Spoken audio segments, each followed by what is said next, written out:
disappointment that I'd really like to avoid, and I'm sure you would as well. But to arrive at that answer, first we need to add that question to the backlog. Oh God. And first answer, why do backlogs cause anxiety? Do they cause anxiety?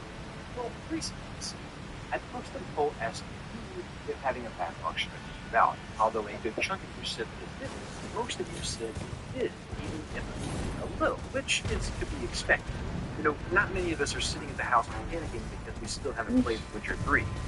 This is you, just 3. But yeah, there is at least kind of a general unease that having an unfinished backlog creates for a lot of folks. Not everyone, mind you, but for some, it's sort of a bad taste in your mouth that makes you wonder if it's never the best current option, or retreat to a comfort game because you can't decide, which further pushes away your ultimate goal. Those unfulfilled titles sort of breathe down the back of your neck, and I think that's almost certainly, partially, probably, maybe a little bit due to something called the Zygerneck effect, which is something I definitely never thought of. Way back before the era of the backlog in the 1920s, Russian psychologist Luna Zygerneck ran a series of experiments with both children and adults, where she would give them puzzles and other little tasks. She would allow the participants to finish what they were working on, and made the other half stop in their tracks halfway through. Guess which group we're talking about? Well, you know what happened? The subject interrupted remembered much more of what they were working on than those who got to complete their tasks.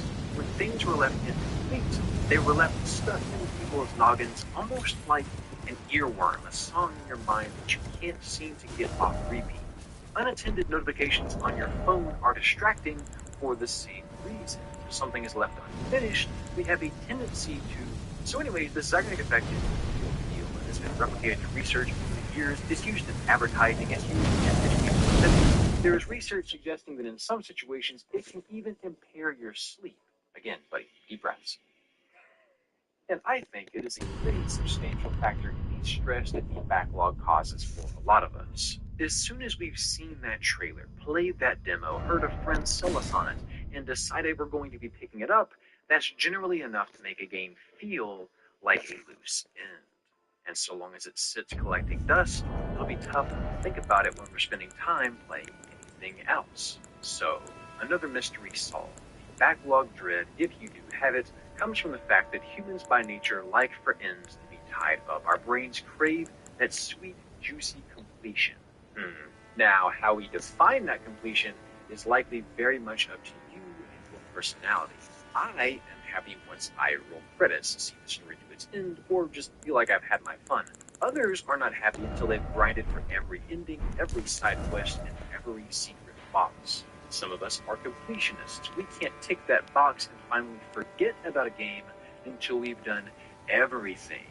These people, I bet. Some of us are free spirits and can comfortably wander from title to title, spending as much or as little time as we like on each, without a care in the world. As soon as it's not fun, they move on. This is probably you. And a lot of us, myself included, fall somewhere in the middle.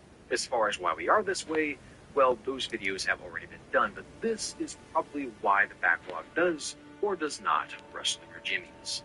Toss in a little bit of choice paralysis from your backlog being so stacked that you can't decide where to start, and it's no wonder you either settle for the same games on repeat or hop on whatever just came out because it's new, shiny, and everybody's talking about it. And boy, is there ever some new stuff out there. Any given month, there's an absolute deluge of games constantly trying to wash away your time and paycheck. And as we all know, the rate at which games drop and the rate at which you discover old games you get to go back and catch up on wildly exceed the rate at which any sane adult with a full-time job or school can complete them or afford them. And I don't say that without evidence, because my master plan to tackle my backlog was to properly organize and complete it in 1 year's time. After compiling everything off my self-information wish list, as well as a loose list I had running on a note on my phone, I pulled them all into a spreadsheet with a little bit of data entry, how long to beat, and determined that my backlog will take approximately 2,400 hours to complete, which serendipitously divided by 24 hours gives us 104 locations of the Earth with no sleep. That's 100 days and 2100 nights, I did 2.5 sleepless rides on Noah's Ark to finish all this. And if you factor in that right now, I'm probably only playing games for about 2 hours a day on average. That's 1,200 days. Over 3 years it would take to finish this iteration of my backlog. Because you see, how long to beat is not compile everything that has not been out yet. It does not compile everything that's yet to be announced. It does not take into account my abysmal average for sold games where the sector is going to take at least one Noah's Ark. But as a YouTuber, I live in making examples and footage. So I was determined to get this backlog down as stuff to my game. I was going to stuff this thing out for the first time, despite this ridiculous time that's been going. But what I didn't want to do was waste time on games that I kind of added on a whim or are, well, I hate to put it like this, but skippable. That might sound shallow. I realized that this is something I had to get. Therefore, to once and for all do a bit of Thanos snap, forced to leave myself with only the stuff I truly wanted to play, I held a stream. You guys set out. I'll decide what to actually play here to make sure I wasn't missing anything or overhyping anything. This out. Back into God. What is the game? I don't remember this at all. I put this on this my list? Am I the problem? And shockingly, despite skepticism, this stream was pretty helpful. Someone said they admitted it's fine, but I really prefer DMC. Okay, which DMC do I play? I want to play DMC for a while. I generally the first time was just good non-spoiler information. Games to let me know what I'd be getting myself into and why I would like it. What? This will be somebody. I don't know. That's writing in the history of the game. That is a big statement. The second time was Daryl, play Outer Wilds already. You that boost. And the third kind was simply folks reassuring me that the main backlog I'm working on should consist of things that I'm either genuinely excited about or are considered by most folks as endpoints. I need something that's going to make me feel, even if that feel is like living. I need something. Sure, a lot of games get cut 9, 6, 8, 12. Which one stays, the rest goes? What are they going to be? But if I'm going to do this, I should prioritize where my energy is and where the truly special stuff lies. I can always make another smaller, sort of less urgent backlogs in the future. And that's what I did. Everything that was eliminated was just placed on a less exciting backlog that I felt significantly less pressure to get to. Wow, we actually cut out a ton of time, I thought to myself. This is wonderful. Instead of 2,400 hours, I'm looking at, wait, what's this I'm feeling? Is it like a strange sense of peace? No. Determination? No. Yeah, it's mostly something else. Accomplishment. I feel like I've completed something. In that moment, after the stream ended, I sat there, my bones tingled, my pupils dilated, knotted muscle fibers in my neck eased their grip. Somehow, by organizing my backlog, it felt like I had done some of my backlog, even though not a damn thing had been played. Sure, I eliminated some stuff, but it was still a year's worth of work ahead. What was 2 weeks later? And that time delay is an important distinction, by the way, because I did not know this when I first streamed. 2 weeks later, I sat down to begin researching this video and came across this study. What the researchers did here was take people and divide them into 3 groups. They asked one group to recall 2 tasks that they really need to get done, errand, an assignment, something important. They did the same with the second group, except they were also asked to make a plan for how they intended to complete that task. And the third group was told, hey, tell us about 2 tasks that you've already done. This was the control group. And what the researchers discovered is that the group who was most distracted and burdened by the zygotic effect were the folks who recalled unfinished errands but were not prompted to come up with a plan. Both the group that planned and the group that was finished showed no issues with focus or distraction on a reading comprehension test afterwards. As the writers note, Committing to a specific plan for a goal may therefore not only facilitate the attainment of that goal, but may also free cognitive resources for other pursuits. Once a plan is made, the drive to attain a goal is suspended, allowing goal-related cognitive activity to cease and is resumed at the specified later time.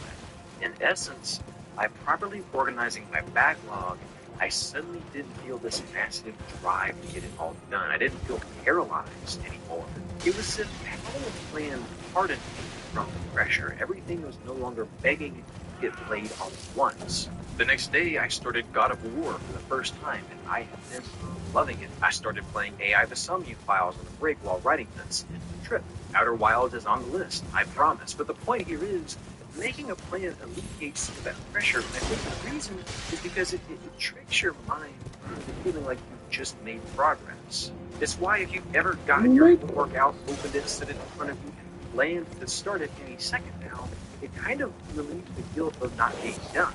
You've taken a step. Your mind goes, oh, together. It's procrastination, but a safe dose that you can use as a tool to help you focus and prioritize. Which leads me to the biggest lesson I can give you today if you too suffer from, oh God, how will I ever play it all? Make a list. Plan it out. Decide when it's actually on your backlog. If you're telling me, oh, I've already tried that, why must you lie to me? The survey says that only about 12% of you have properly done this. I guess some of you only count what you own, but you know damn well there is stuff that you haven't bought yet that you're thinking about. In fact, if you like min-maxing and want to do something really clever, you can take a page out of my buddy Jimmy Steward's playbook. Jimmy is one of my Patreon backers, and he shared with me his method for categorizing his backlog.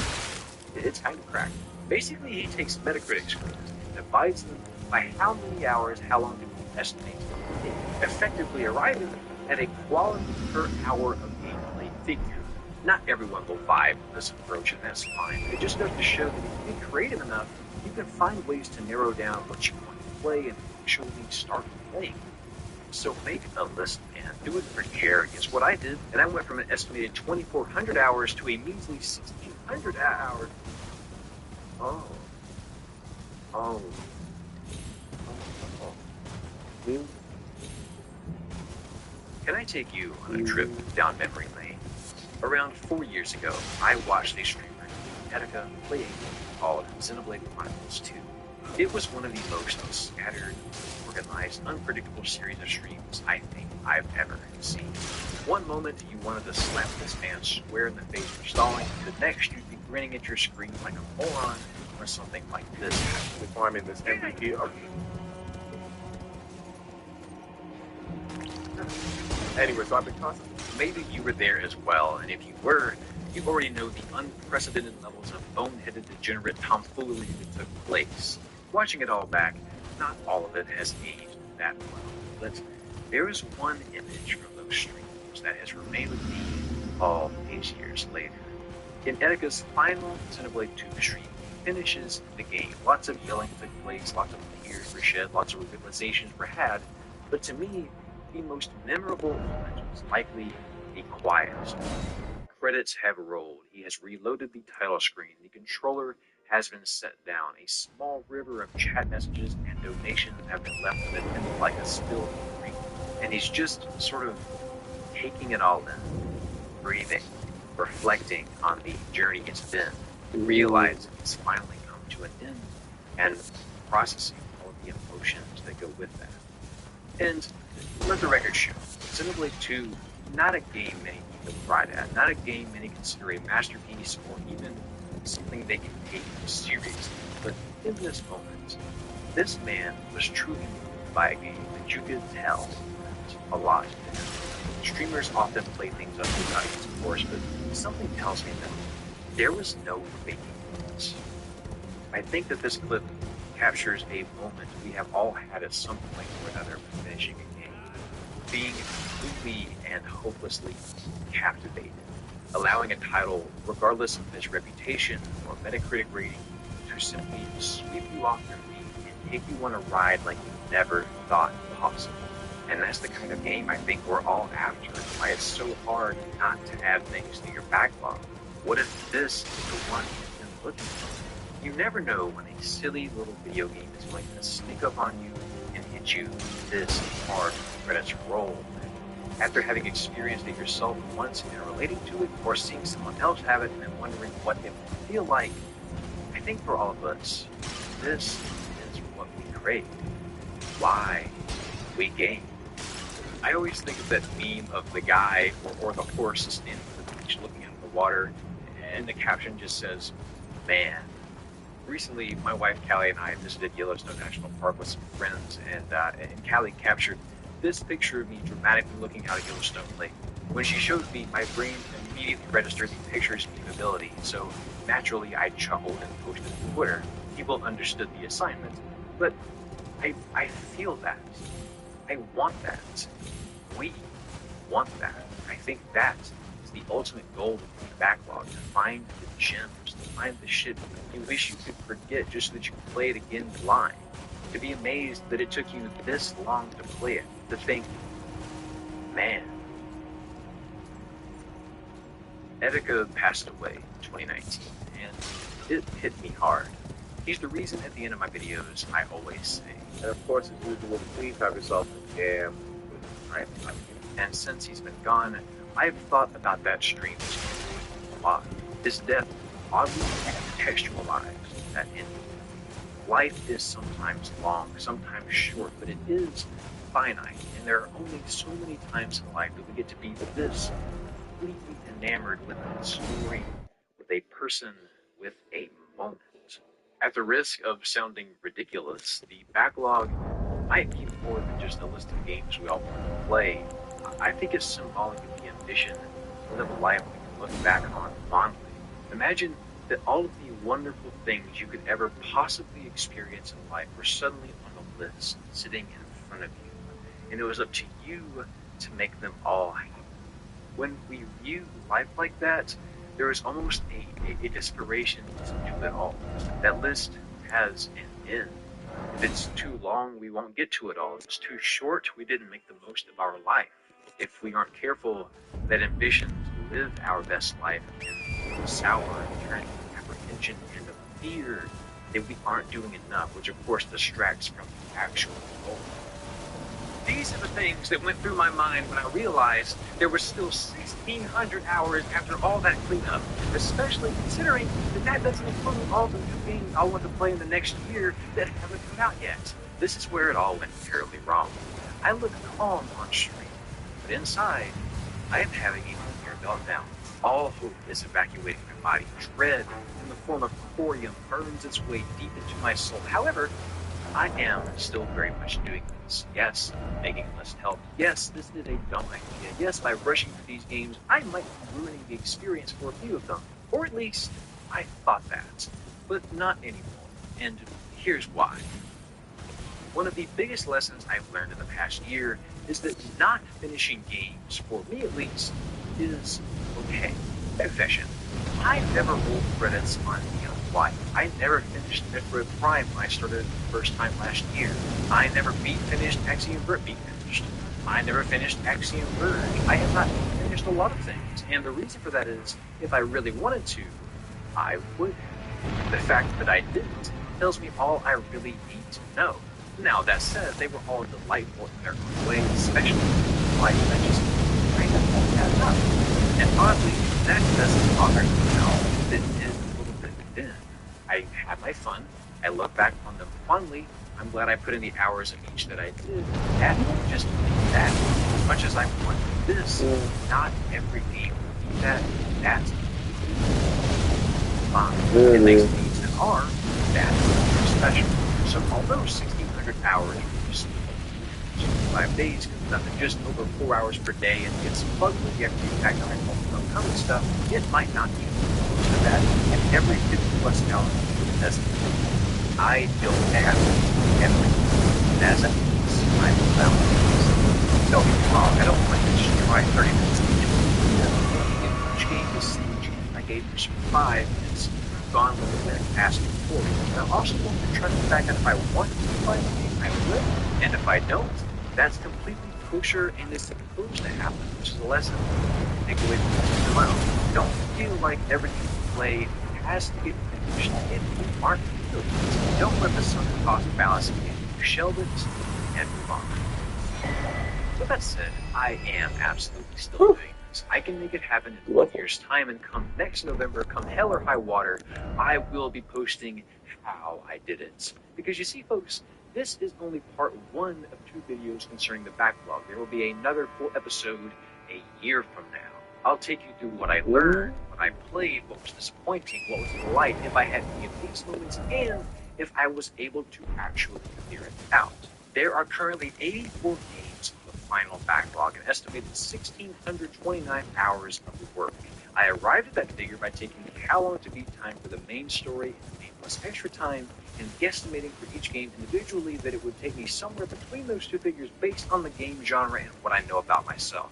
Souls games will take me longer. I usually skip most of the side stuff in RPGs, etc., etc. In addition to the 84 games with time estimates, I have another tab of 29 games that have yet to release. Obviously, no time estimates exist for these yet. As the new games come out, I'll make a decision to either skip them or add them to the master list based on how well my progress is going at that time, if the game bombs at release, if the game still looks like something I'll be interested in, if that game is called Zelda Tears of the Kingdom, if that game looks better or worse after finishing Danganronpa 2, and if that game is called Hollow Knight Silksong. This is a flexibility I'm allowing for myself, because there are obviously some on here that will be day oneers for me, but tackling this one is tough as hell, so I'm only truly committing to the main list. As I play games, I'll be writing my thoughts and potentially basing video ideas around them. There's no time on here. I know that Outer Wilds video next year, and most importantly, I feel I'll be taking some data points. Right now, I have time estimates of my excitement for each game on a 10-minute scale of recording.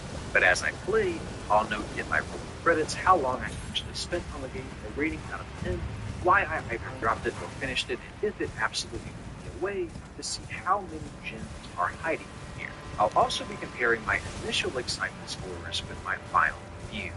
If my excitement was low but my rating was at least 3 points higher, that will get labeled a stunner. Pleasant surprises. If the opposite is true of the rating, I'll label it a letdown. I'll also record, if I finish the game, whether I felt as though it was too long or not long enough. If I'm being honest, I'm not sure exactly what the takeaway from all this data will be, but I'm hoping that by the time next November comes, this will provide some emotional talking points for someone who is actually confident enough to try this. Oh, hey, through the wonder of technology, if you're interested, this document containing my backlog is a spreadsheet that I will be updating regularly. The titles highlighted in blue are what I'm currently playing. It's green, I have finished, and you can see all the data as well. I'll drop a link to it in the description below if you want to check up on my progress throughout the year. I'll also be posting updates to Twitter in case that strikes your fancy. Oh my god, it's just hitting me how much work this is going to be.